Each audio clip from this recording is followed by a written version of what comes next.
ഈശോമിശിഹായിൽ ഏറ്റവും സ്നേഹിക്കപ്പെടുന്നവരെ, വിവാഹത്തെ പരിശുദ്ധമായ കൂദാശയായി കണ്ട് മരണം വരെ ഒന്നിച്ച് ജീവിക്കുന്നവരായിട്ട് മാറുവാൻ എല്ലാ ദമ്പതിമാരെയും നിത്യസഹായകനായ പരിശുദ്ധാത്മാവ് സഹായിക്കട്ടെ എന്ന് പ്രാർത്ഥിക്കുന്നു. പ്രിയപ്പെട്ടവരെ, ഈ കഴിഞ്ഞ ഇടവക ധ്യാനത്തിന് ഒരപ്പനും അമ്മയും അവരുടെ മകൾക്ക് വേണ്ടി പ്രാർത്ഥിക്കണമെന്നിങ്ങനെ പറഞ്ഞു. ഇവരുടെ മകള് വിവാഹം കഴിച്ചു, എന്നാൽ ബന്ധം ഏർപ്പെടുത്തി സ്വന്തം വീട്ടിൽ വന്നിരിക്കുകയാണ്. ഈ അപ്പനും അമ്മയ്ക്കും വല്ലാത്ത സങ്കടമാണ്. അങ്ങനെ ഈ പെൺകുട്ടിയോട് സംസാരിക്കാൻ തുടങ്ങി. ഈ പെൺകുട്ടിയോട് സംസാരിച്ചുകൊണ്ടിരുന്നപ്പോൾ ഈ പെൺകുട്ടിയോട് ചോദിച്ചു, എന്തുകൊണ്ടാണ് ഡിവോഴ്സ് ആയത് എന്നിങ്ങനെ ചോദിച്ചപ്പോൾ ഈ പെൺകുട്ടി പറഞ്ഞു, എനിക്ക് അവിടുത്തെ ഭക്ഷണമൊന്നും പിടിച്ചില്ല, എനിക്ക് ഭക്ഷണം ഉണ്ടാക്കാൻ താല്പര്യമില്ല, അതുകൊണ്ട് ഞാൻ എൻ്റെ സ്വന്തം വീട്ടിലേക്ക് വന്നു, ഇപ്പം ബന്ധം ഏർപ്പെടുത്തി, ഇപ്പോൾ ഞാൻ സുഖമായിട്ട് ജീവിക്കുകയാണ്. കാരണം എനിക്ക് ജോലിയുണ്ട്, എനിക്ക് ശമ്പളമുണ്ട്, അതുകൊണ്ട് മറ്റാരെയും ഡിപ്പെൻഡ് ചെയ്യേണ്ട കാര്യമില്ല എന്നിങ്ങനെ പറഞ്ഞു. പ്രിയപ്പെട്ടവരെ, ഇന്നത്തെ പല വിവാഹ ജീവിതങ്ങളും ഡിവോഴ്സിലേക്കൊക്കെ പോയിക്കൊണ്ടിരിക്കുകയാണ്. കാരണം ഇങ്ങനെയൊക്കെ വിചിത്രമായിട്ടുള്ള കാരണങ്ങൾ പറഞ്ഞാണ് പലരും വിവാഹബന്ധം ഏർപ്പെടുത്തുന്നത്. പ്രിയപ്പെട്ടവരെ, ഞാൻ അറിയുന്ന ഒരു ബ്രദർ, എന്നെ ശുശ്രൂഷയിലേക്കൊക്കെ കയറ്റിക്കൊണ്ടു വന്ന ഒരു ബ്രദർ, ഈ ബ്രദറിന്റെ വീട്ടിൽ ഇടയ്ക്ക് ഇങ്ങനെ പോകും. ഇവിടെയല്ല, മറ്റൊരു സ്ഥലത്താണ്. അങ്ങനെ ബ്രദറിന്റെ വീട്ടിൽ പോകുമ്പോൾ ഈ ബ്രദറും വൈഫും ഒക്കെ ഭയങ്കര സ്നേഹത്തിലും സന്തോഷത്തിലുമാണ് പോകുന്നത്. ഒന്നിച്ച് കൈകോർത്ത് പിടിച്ച് പ്രാർത്ഥിക്കുകയും എല്ലാവരും ഭയങ്കര സ്നേഹത്തിലാണ് ഇങ്ങനെ പോകുന്നത്. അപ്പോൾ ഞാൻ ഈ ചേച്ചിയോട് ഇങ്ങനെ പറഞ്ഞു, ഏതായാലും ചേച്ചിക്ക് നല്ലൊരു സുവിശേഷ പ്രഘോഷകനെ ഭർത്താവായിട്ട് ലഭിച്ചല്ലോ, അതുകൊണ്ട് ചേച്ചി ഒത്തിരി ഭാഗ്യം ചെയ്ത ആളാണല്ലോ എന്നൊക്കെ ഇങ്ങനെ ഞങ്ങളുടെ ഇടയ്ക്ക് ഇങ്ങനെ സംസാരിച്ചുകൊണ്ടിരുന്നപ്പോൾ ഈ ചേച്ചി എന്നോട് ചോദിച്ചു, അപ്പോൾ എൻ്റെ ആദ്യത്തെ കാര്യങ്ങളൊന്നും അറിയത്തില്ല എന്നിങ്ങനെ ചോദിച്ചു. ഞാൻ പറഞ്ഞു, എനിക്ക് അങ്ങനെയൊന്നും അറിയത്തില്ല എന്നിങ്ങനെ പറഞ്ഞു. അപ്പോൾ ഈ ചേച്ചി പറഞ്ഞു, ചേച്ചി ചെറുപ്പത്തിലെ ഒത്തിരി പ്രാർത്ഥിക്കുന്ന ആളായിരുന്നു, ഉപവസിച്ചൊക്കെ ഇരുന്ന് ദിവസങ്ങളോളം ഉപവസിച്ചൊക്കെ ഇരുന്ന് പ്രാർത്ഥിക്കും.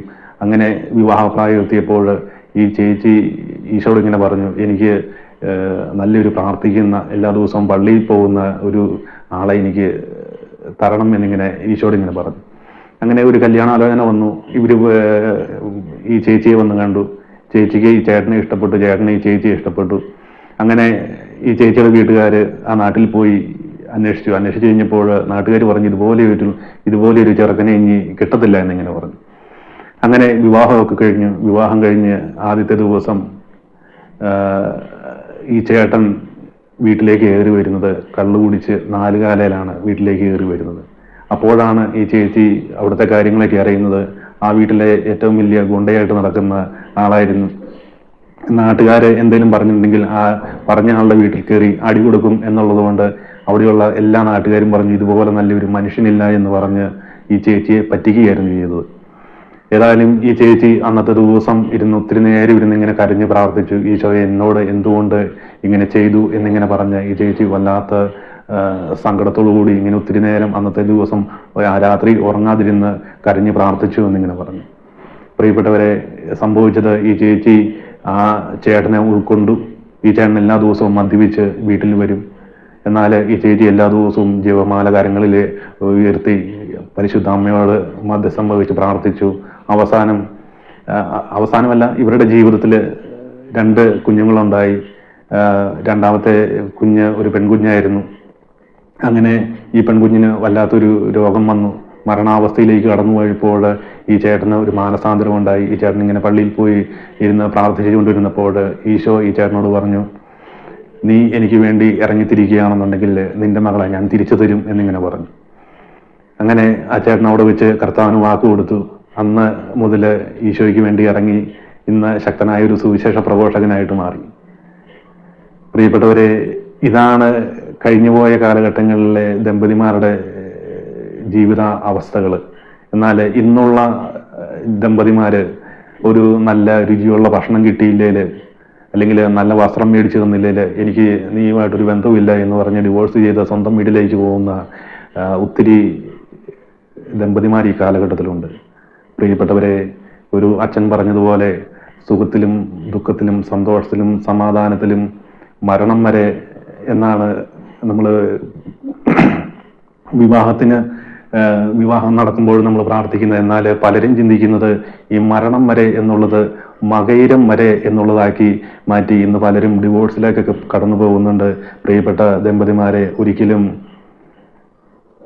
വിവാഹം എന്ന പരിശുദ്ധമായ കൂദാശ